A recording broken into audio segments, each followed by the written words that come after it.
guys don't have to stop. You can cheer more if you'd like. I love you, Juggernauts roasting on a human torch. It's that time of the year again, everybody. As you could probably tell from my very wobbly entrance, I've been hitting the eggnog extra hard to get into the holiday spirit. Wow. Got some fans of eggnog out there, huh? Wow. Who's ready for yet another holiday-themed tale full of Yuletide cheer? Who's ready to see Wolverine live and in the flesh? Yeah, I'd like that too, but he's not here today. Aww. He has a scheduled off date. No, you guys can boo and tag him in the comments if you'd like. Please boo him. Boo! I know, I miss him too. At least he left a tiny little yellow and blue gift under the tree. Not gonna open it until Xmas morning, but gotta tell you, I appreciate the thought, but it's a little smaller than I thought. That's okay. It's the thought that counts, not the size that matters. Anywho, today's story is a classic holiday tale of good and evil. That's right, ooh.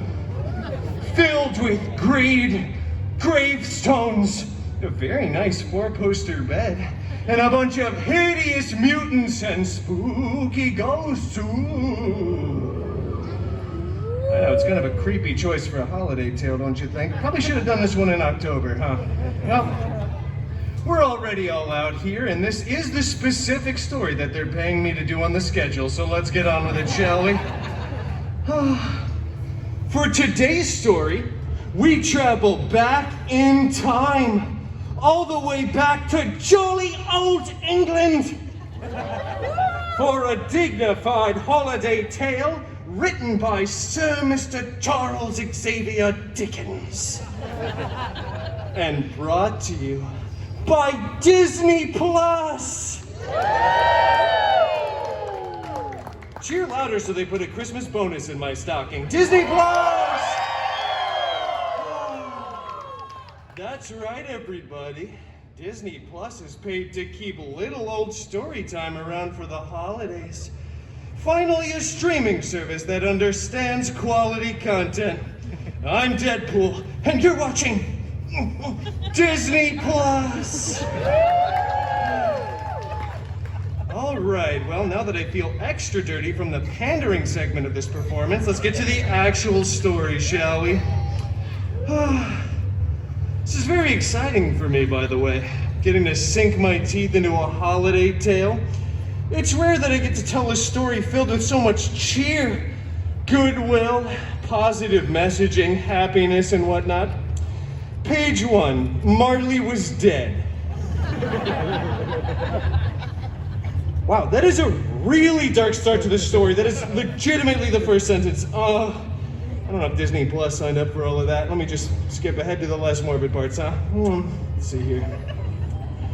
Oh, here's a very nice uplifting sentence.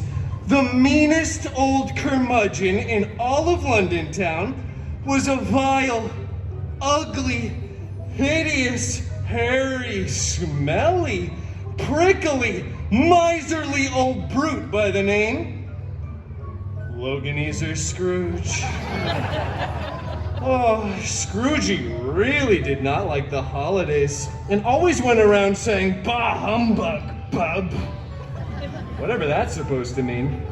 He did have a very handsome, charming, and very funny, although in a bit of an acquired taste, I will admit, employee by the name Wade Cratchit Poole. You see what I did there?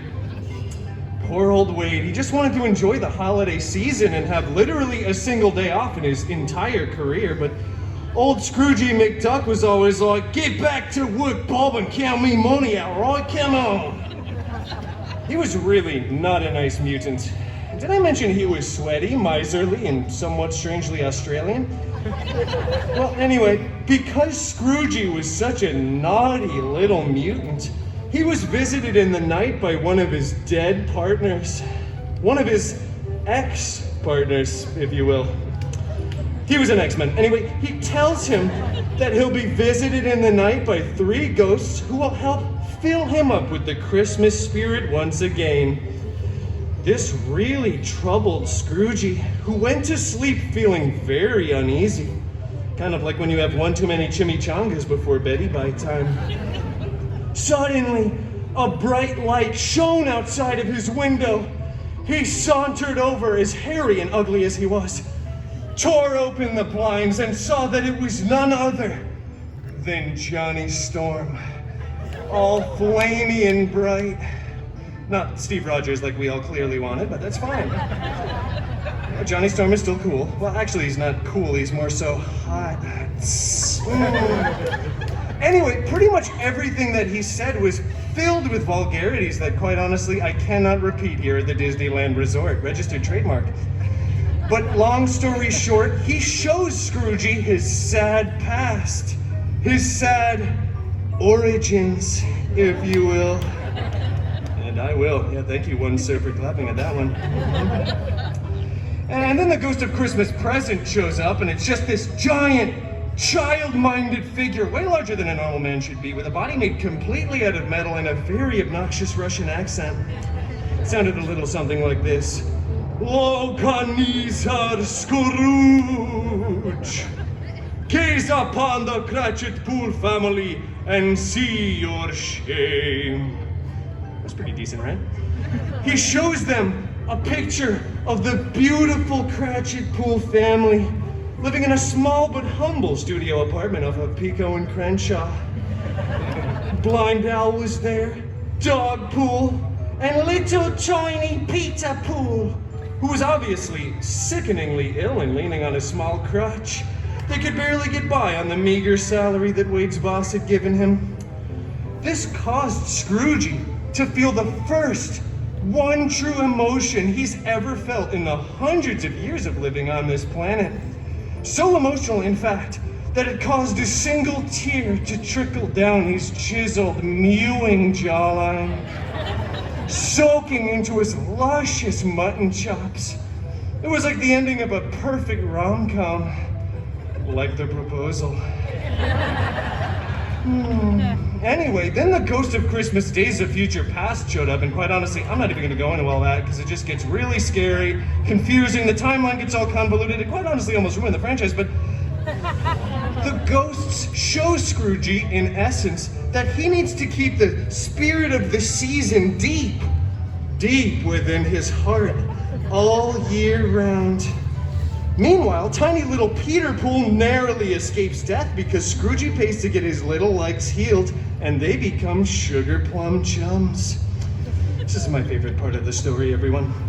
And then, tiny little Peter Pool waddles over to old Scroogey McDuck with his newly refurbished legs, grips onto Scroogey's very muscular inner thigh muscles, and exclaims for all to hear, "God of thunder, bless us, everyone!"